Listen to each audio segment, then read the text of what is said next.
La Gran Depresión 1929-1932 y la recesión de los años 70. Livio Maitán. Solo abordaré la primera parte que habla de la Gran Depresión, que es el primer capítulo llamado Características y alcances de la crisis económica 1929-1932. La economía tiene ciclos. Diversos autores lo han estudiado. El siglo XX tiene varios ciclos, de 1900 a 1907 y de 1907 a 1913, donde influyó la siderurgia, el teléfono, las centrales eléctricas y la construcción de navíos. El de 1913 a 1921 tuvo influencia de la guerra y la paz posterior a 1918. De 1921 a 1929, donde el automóvil resulta central, junto con aparatos electrónicos, caucho, petróleo y química. El autor nos dice que el retorno al patrón oro, reparaciones de guerra, entre otros, tuvieron sus efectos en la economía. De 1925 a 1929, la economía creció en especial en Estados Unidos, no tanto en Gran Bretaña y Japón. En 1925, quiebra Steiners. Estados Unidos tuvo un desempleo de 3.1%. Los precios en general bajaron. La agricultura, por el contrario, subió un 5%. Entre 1923 y 1929, como se ha dicho, el incremento de los salarios fue solo del 8% frente a un incremento de la producción industrial por hora hombre del 32%. Eso es una cita. La especulación en la bolsa creció. En 1925 tocó techo, pero en 1928 y 29 tomó dimensiones impresionantes. Había exceso de inversión.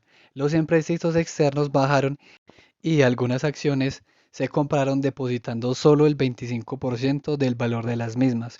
Cita: Hoy, nosotros, los norteamericanos, estamos más cercanos al triunfo final sobre la miseria que en cualquier otro momento o en cualquier otra nación.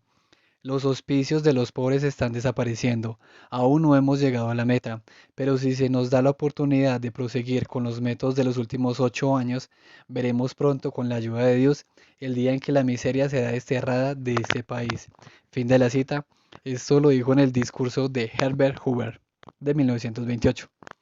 El 26 de marzo fue un día complicado en la bolsa. En septiembre hubo algunas fluctuaciones hasta que el 24 y 30 de octubre tuvo una caída estrepitosa. La primera vez algunos banqueros intervinieron estabilizando algo la situación, pero luego no lo volvieron a hacer. Cuando las ganancias bajan, el mercado bursátil se ve afectado. La diferencia entre el potencial real y el valor en la bolsa nunca fue tan grande como en 1928 y el 29. Había síntomas de una contracción. La producción automovilística bajaba mes a mes, la producción de acero igualmente, la construcción, la inversión en vivienda. Los consumidores también compraban menos. En 1929, la cuarta parte de los trabajadores de Estados Unidos pertenecía a la agricultura. Las crisis agrarias, por lo general, son por sobreproducción. De 1873 a 1895 hubo una, y otra de 1920 a 1940. El índice general de precios muestra una caída fuerte de 1920 al 21, luego fluctúa hacia arriba para bajar en 1930 a un nivel parecido al 21. Para 1932 baja a la mitad. Según Liu Bosick, los precios en 1932 llegaron a ser inferiores al periodo prebélico, en momentos hasta más bajos que en 1895. La caída en los precios agrícolas no implica una caída en la producción.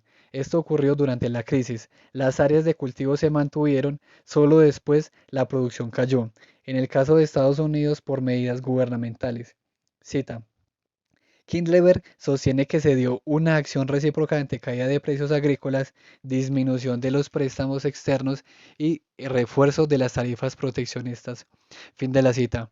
En 1931 los salarios y los sueldos globales se redujeron a cerca de la mitad de los de 1925. Al final de 1932, los pagos semanales en las industrias del hierro y del acero son inferiores en el 63% a los de 1929. En 1932, Gran Bretaña tenía 3 millones de desempleados, Alemania unos 6 millones, Japón en 1933-34 el 40% de los obreros industriales. Los precios al por mayor cayeron entre 1929 y 32 un 35% en Estados Unidos, 35% en Alemania y 30% en Gran Bretaña. El precio del cacao cayó más de la mitad entre 1929 y 33. El café igual, el algodón igual, el caucho cayó un 80%. Los países productores de materias primas, los más gravemente golpeados, dada la evolución de la tasa del intercambio. Las exportaciones de Chile disminuyeron un 80% entre 1929 y el 33, China un 75%, Bolivia, Cuba, Perú, Malasia, Argentina, Canadá, México un 70%, Brasil, Hungría, Yugoslavia y Egipto un 60%. En 1933 empieza la recuperación, el desempleo empieza a bajar, los precios se recuperan. En 1933 empieza la introducción del nazismo y sus políticas pasan de 6 millones de desempleados a 1,2 a inicios de 1936. La recuperación en Francia tomó más tiempo.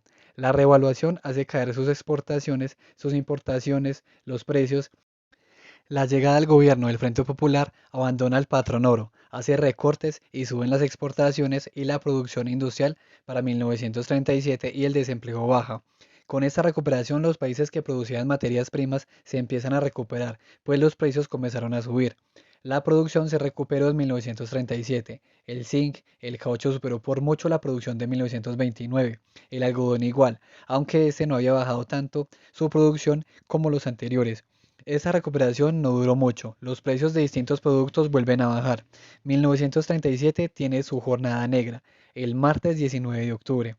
Como en muchos casos los préstamos internos estadounidenses en dirección de los países mencionados, como en muchos casos los préstamos habían servido para facilitar la adquisición de productos norteamericanos terminados, su disminución o suspensión tenía la consecuencia de golpear ulteriormente las exportaciones y acrecentaron por consiguiente la crisis en los mismos Estados Unidos. Esto es más o menos lo que nos dice el autor sobre este evento que afectó a la economía a nivel internacional. Ahora, ¿cómo afectó esta gran depresión en Colombia? Pues vamos a empezar con dos artículos, aunque seguiremos profundizando esto aún más. El primero dice, es de una historia de los años 20 para los 90, de Alejandro López M. y Juana P. Telles. Nos dicen que en la década de 1920 se buscó ampliar la infraestructura del país, tanto ferroviaria como vial, aumentar el comercio, la inversión y los empréstitos. La misión Kemmerer, bajo la cual se fundó el Banco de la República, actualizó al país y con ello hubo mayor confianza para invertir en él. El precio del café y la indemnización por Panamá permitieron el ingreso de más divisas. De 1925 al 26 las entradas netas de capital se cuadruplicaron y se volvieron a duplicar para 1928. Los ingresos corrientes bajaron de 1929 al 30, subieron en 1932 y continuaron en 1933 y 34, superando los ingresos de 1929. Los gastos fueron menores de 1931, 32 y 34 y mayores en el 30, el 29 y el 33, sin contar el pago de la deuda. En 1929 a 1931, la base y la oferta monetaria decrecieron. De 1932 al 34 creció. El ingreso de capital incrementó la oferta monetaria y los precios de la década de 1920. Entre 1925 y el 29, las exportaciones fueron menores que las importaciones. De 1930 al 34, las exportaciones fueron mayores que las importaciones. El endeudamiento alto y algunos problemas políticos generó una retirada masiva de capitales a finales de 1928, lo cual genera luego la crisis en Colombia. Los empréstitos extranjeros disminuyeron en toda América Latina, es decir, no solo pasó esto en Colombia, pasó en Brasil, pasó en Ecuador, etc. La baja de los empréstitos hizo bajar las reservas internacionales del Banco de la República de 65 millones de dólares en 1928 a 14 millones de dólares en 1931. Ello explica lo anteriormente mencionado de cuando hablamos de la contracción económica. Con ello, en 1930, la base y la oferta monetaria se contrajo y hubo, por tanto, deflación en los precios de los alimentos y en la construcción y en diversos sectores. Los ingresos del gobierno cayeron al bajar las importaciones en 1930. El déficit bajó y el gasto en infraestructura también. El PIB bajó en 1929 al 31 y creció del 32 al 34. Las exportaciones tuvieron mejores resultados que el resto de toda Latinoamérica. En 1931, a finales, se abandonó el patrón oro porque reforzaba la deflación y la recesión. Esto, junto con la explotación de las salinas por parte del Banco de la República, ayudó a recuperar la economía. La concesión Salinas tomó el rol que antes tuvieron las reservas internacionales, sirviendo para el crédito interno y con ello creció el PIB, los medios de pago y revirtió la recesión. Otro capítulo que habla sobre el tema está en la Banca Central de Colombia, aspectos históricos, organización, funciones, estructura del Banco de la República. Es el capítulo que se llama Políticas Monetarias del Banco de la República, cuatro grandes periodos, de Mariano Zúñiga y Jorge Enrique Galindo. Nos dicen que en un inicio el Banco de la República no pudo prestar mucho dinero debido a las condiciones de Colombia y la teoría tradicional. Los empréstitos vinieron entonces del extranjero. De 24 millones de dólares en 1923 pasamos a 203 millones de dólares en 1929. Adicional a esto, Colombia recibió 25 millones por la indemnización de Panamá. De esto, 60 millones se usaron para arreglar el déficit de la balanza de pagos y 65 millones para el Fondo de Reserva del Banco de la República. Al usar patrón oro, la oferta monetaria creció. De 1925 a 1927, la circulación monetaria creció en 21 millones debido al incremento de reservas internacionales. Los otros bancos también aumentaron la oferta en 14 millones. En 1928 el acervo monetario subió 18 millones, los precios subieron un 16%, las reservas de oro, el tipo de cambio eran estables. Entre 1929 y el 32, las exportaciones e importaciones bajaron. Las reservas de oro y de divisas extranjeras se sacrificaron para mantener el tipo de cambio. Las reservas entonces pasaron de 65 millones a 14 millones. Entre 1928 y 1933, los préstamos comerciales e hipotecarios bajaron. Con la baja de reservas internacionales vino una contracción del medio circulante. En 1931 se abandonó el patrón oro con el fin de expandir el crédito. La ley 99 y 119 del 31 le dio poder al gobierno con el cual se controló el cambio, se suspendió el pago de la deuda extranjera hasta 1933.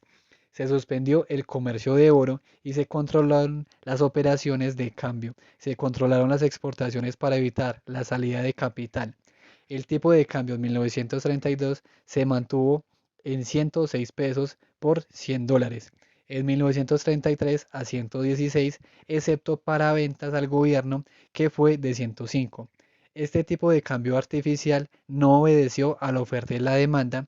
A fines de 1933 había 9 millones de dólares en solicitudes para comprar importaciones sin atender.